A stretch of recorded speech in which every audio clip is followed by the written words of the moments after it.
일곱 대접을 가지고 마지막 일곱 재앙을 담은 일곱 천사 중 하나가 나와서 내게 말하여 이르되 이리 오라.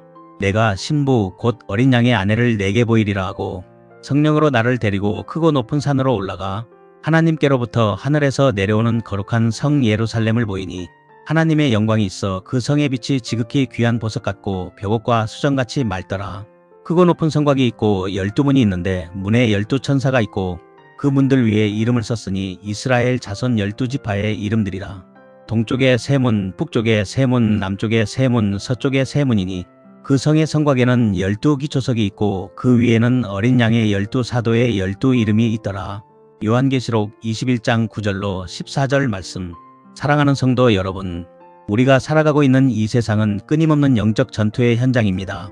사도 요한이 요한계시록을 기록할 당시 초대교회 성도들은 로마 제국의 극심한 박해와 황제 숭배의 강요 속에서 하루하루 피 흘리는 순교의 삶을 살아야 했습니다. 그들에게 세상은 거대한 제국이었고 교회는 한없이 작고 무력해 보였습니다. 오늘날 우리가 직면한 현실도 본질적으로 다르지 않습니다. 세속주의와 물질주의, 반기독교적 세계관이 범람하는 시대 속에서 참된 복음을 붙들고 살아가는 성도들은 때로 고립감을 느끼고 좌절하기 쉽습니다. 그러나 요한계시록은 두려움과 절망의 책이 아닙니다. 이 책은 예수 그리스도의 계시이며 역사의 주관자이신 하나님께서 자기 백성에게 주시는 최고의 위로이자 승리의 선언문입니다. 계시록은 역사의 마지막에 사탄과 그의 하수인들, 즉 타락한 세상인 음녀 바벨론이 철저하게 심판받을 것을 보여줍니다. 그리고 이 시간 우리가 읽은 본문 요한계시록 21장은 모든 심판이 끝난 후 새 하늘과 새 땅에 임하는 새 예루살렘의 영광스러운 모습을 우리에게 펼쳐 보여줍니다. 이 시간 본문은 단순한 건축물이나 물리적인 도시에 대한 묘사가 아닙니다. 종말론적이고 개혁주의적인 시각에서 볼 때 오늘 본문에 등장하는 거룩한 성 예루살렘은 바로 예수 그리스도의 피로 값주고 사신 교회, 즉 구원받은 모든 성도들의 총체인 어린 양의 신부를 상징합니다. 이 시간 증거되는 말씀을 통해 역사의 종착역에 완성될 우리들의 진짜 모습, 교회의 찬란한 영광을 확인하는 시간 되시기를 바랍니다. 그 종말론적 영광을 가슴에 품을 때 우리는 오늘이라는 고단한 현실을 넉넉히 이기는 십자가의 군사로 서게 될 것입니다. 첫 번째로 9절과 10절은 천사의 초대와 신부의 정체를 말씀합니다. 9절은 심판을 집행한 천사가 보여주는 구원의 완성을 말씀하고 있습니다. 일곱 대접을 가지고 마지막 일곱 재앙을 담은 일곱 천사 중 하나가 나와서 내게 말하여 이르되 이리 오라. 내가 신부 곧 어린 양의 아내를 내게 보이리라 하고 이 9절에서 매우 흥미롭고 영광스러운 대조를 발견하게 됩니다. 요한에게 새 예루살렘을 보여주는 안내자는 마지막 일곱 재앙을 담은 일곱 대접을 가진 천사 중 하나입니다. 이 천사는 앞서 요한계시록 17장 1절에서 타락한 세상의 총체인 큰 음녀인 바벨론이 받을 심판을 요한에게 보여주었던 바로 그 천사입니다. 하나님께서는 왜 굳이 진노의 심판을 쏟아부었던 천사를 통해 어린 양의 신부를 보여주실까요? 여기에는 깊은 복음적 진리가 담겨 있습니다. 세상에 대한 하나님의 심판과 교회에 대한 하나님의 구원은 동전의 양면과 같이 동시에 일어나는 사건이라는 것입니다. 타락한 세상, 즉 음녀 바벨론에 대한 하나님의 무서운 심판은 곧 그 세상 속에서 핍박받고 고난당하던 하나님의 백성, 즉 교회를 향한 궁극적인 구원과 신원하심 빈디케이션의 완성입니다. 악의 세력이 철저히 멸망하는 그 자리에서 하나님의 어린 양과 연합된 교회가 얼마나 찬란한 신부로 드러나는지를 천사가 증명하고 있는 것입니다. 10절에서 성령께서는 요한을 광야에서 크고 높은 산으로 이끄십니다. 성령으로 나를 데리고 크고 높은 산으로 올라가 하나님께로부터 하늘에서 내려오는 거룩한 성 예루살렘을 보이니 계시록 17장 3절에서 요한이 음녀 바벨론을 보기 위해 이끌려갔던 곳은 황량한 광야였습니다. 세상의 화려함은 결국 메마르고 생명이 없는 광야에 불과합니다. 그러나 어린 양의 신부인 교회를 보기 위해 올라간 곳은 에스겔 40장 2절에 기록된 바 에스겔 선지자가 환상 중에 새 성전을 보았던 크고 높은 산입니다. 이는 교회가 세상의 어떤 권세보다 높이 들림을 받을 것이며 가장 견고하고 영광스러운 존재임을 상징합니다. 주목할 것은 이 거룩한 성이 하나님께로부터 하늘에서 내려온다는 사실입니다. 새 예루살렘은 인간이 땅에서 벽돌을 쌓아 하늘에 닿으려 했던 바벨탑이 아닙니다. 인간의 공로나 업적, 인간적인 유토피아의 산물이 아닙니다. 이 성은 전적으로 하나님께로부터 기원합니다. 교회의 거룩함과 영광은 우리의 노력으로 쟁취하는 것이 아니라 하나님께서 위로부터 부어주시는 은혜의 선물입니다. 창세 전부터 그리스도 안에서 선택하시고 십자가의 피로 구속하시며 성령으로 거듭나게 하신 삼위일체 하나님의 주권적 은혜가 교회를 하늘로부터 내려오는 거룩한 성으로 완성하시는 것입니다. 두 번째로 11절은 거룩한 성의 영광 하나님의 임재와 반사되는 빛을 말씀합니다. 11절은 이렇게 말씀하고 있습니다. 하나님의 영광이 있어 그 성의 빛이 지극히 귀한 보석 같고 벽옥과 수정같이 맑더라. 새 예루살렘 즉 완성된 교회의 가장 위대한 특징은 그곳에 하나님의 영광이 있다는 것입니다.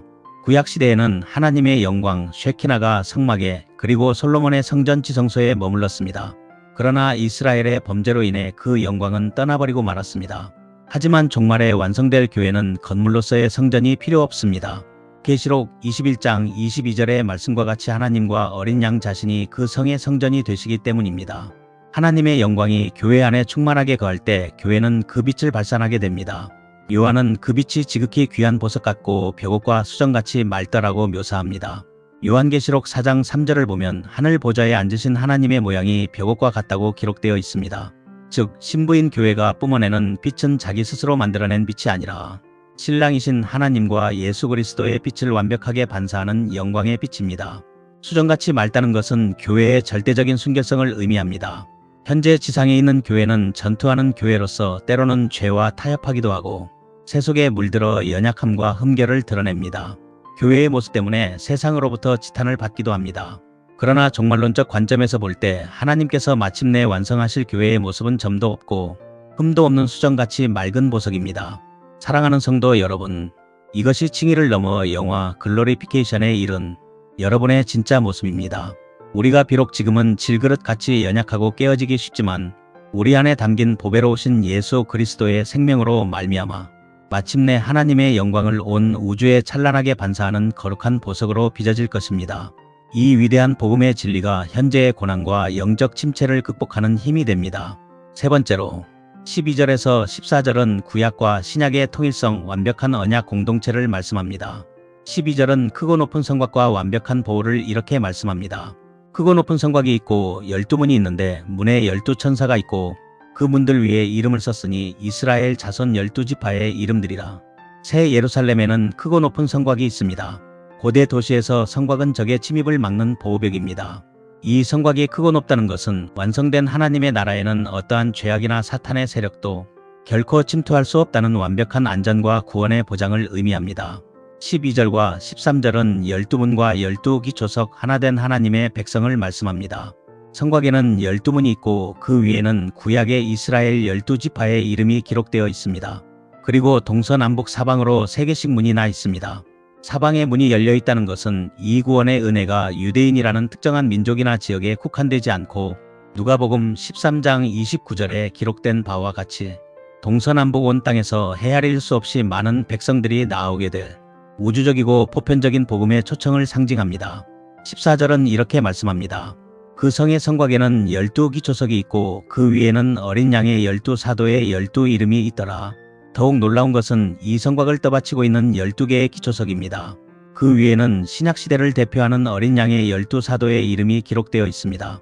우리는 여기서 개혁주의 언약신학의 핵심적인 진리를 목격하게 됩니다. 세대주의자들은 구약의 이스라엘과 신약의 교회를 철저히 분리된 두 백성으로 나누어 해석하는 오류를 범합니다. 그러나 이 시간 본문은 구약의 12지파에 해당하는 문과 신약의 12사도에 해당하는 기초석이 하나의 거룩한 성 예루살렘을 구성하고 있음을 명확히 보여줍니다. 구약의 성도들은 오실 어린 양 메시아를 믿음으로 구원받았고 신약의 성도들은 오신 어린 양 메시아를 믿음으로 구원받았습니다. 아브라함의 영적 자손으로서 구약의 이스라엘과 신약의 교회는 단절된 것이 아니라 은혜 언약 안에서 예수 그리스도를 머리로 하는 영광스러운 한 몸 하나의 교회입니다. 에베소서 2장 20절의 말씀처럼 우리는 사도들과 선지자들의 기초석인 터 위에 세우심을 입은 자이며 그리스도 예수께서 친히 모퉁이돌이 되신 존재들입니다. 교회의 기초는 돈이나 권력, 인간의 지혜나 철학이 아닙니다. 오직 어린 양의 12사도가 전한 진리의 말씀, 즉 십자가에 못 박히고 부활하신 예수 그리스도의 복음만이 교회를 지탱하는 유일하고도 영원한 기초석입니다. 우리 교회가 이 사도적인 복음의 기초 위에 굳게 서 있을 때 세상의 어떤 풍파와 이단의 공격 속에서도 결코 흔들리지 않는 견고한 성으로 존재할 수 있습니다. 말씀을 정리합니다. 사랑하는 성도 여러분, 이 시간 본문은 단순히 죽은 후에야 가는 천국에 대한 건축학적 이야기가 아닙니다. 이것은 예수 그리스도의 십자가 피로 구속받은 저와 여러분, 곧 교회의 영광스러운 정체성이자 피할 수 없는 위대한 운명입니다. 이 종말론적 진리를 가슴에 새긴 신실한 신앙인으로서 우리는 이 땅에서 어떻게 살아가야 합니까? 첫째, 거룩한 신부로서 영적 순결을 지켜야 합니다. 우리의 정체성은 어린 양의 신부입니다. 음료와 바벨론과 같은 소망 없는 세상은 끊임없이 우리를 유혹합니다. 돈과 쾌락, 성공이라는 화려한 옷을 입고 영적인 간음을 요구합니다. 그러나 신부의 가장 큰 무기는 신랑을 향한 순결과 정절입니다. 세상의 가치관에 동화되지 말아야 합니다. 우리는 수정같이 맑은 빛을 발해야 할 영광스러운 보석들입니다. 날마다 회개와 십자가의 은혜로 우리의 두루마기를 빠는 거룩한 삶을 결단합시다. 둘째, 고난 속에서도 종말론적 소망으로 인내해야 합니다. 현재 우리가 겪는 질병, 경제적 어려움, 관계의 깨어짐, 신앙으로 인한 핍박은 너무나 현실적이고 고통스럽습니다. 그러나 오늘 말씀은 성령에 이끌려 크고 높은 산으로 올라가 영적 시야를 넓히라고 촉구합니다. 하늘에서 내려오는 새 예루살렘의 완벽한 영광, 크고 높은 성곽이 주는 영원한 안전을 바라보십시오. 로마서 8장 18절의 말씀과 같이 우리가 장차 누릴 영광에 비하면 현재의 고난은 지극히 가볍고 일시적인 것입니다. 끝까지 믿음의 주요 또 온전하게 하시는 이인 예수를 바라보며 인내합시다. 셋째, 사도들의 터인 복음 중심의 삶을 살아야 합니다. 우리 신앙의 기초석은 12사도가 전한 십자가 복음뿐입니다. 교회는 인간적인 프로그램이나 세상적인 처세술로 세워지는 곳이 아닙니다. 오직 예수 그리스도가 중심이 되고 성경의 진리가 선포되며 은혜 언약 안에서 하나됨을 힘써 지킬 때 교회는 진정한 능력을 발휘합니다. 사방으로 열려있는 12문처럼 우리도 세상을 향해 나아가 십자가의 복음을 담대히 전하여 만국 백성을 어린 양의 잔치로 초청하는 선교적 사명을 다해야 합니다. 하나님께서는 이미 그리스도 안에서 우리를 어린 양의 신부로 삼으셨습니다.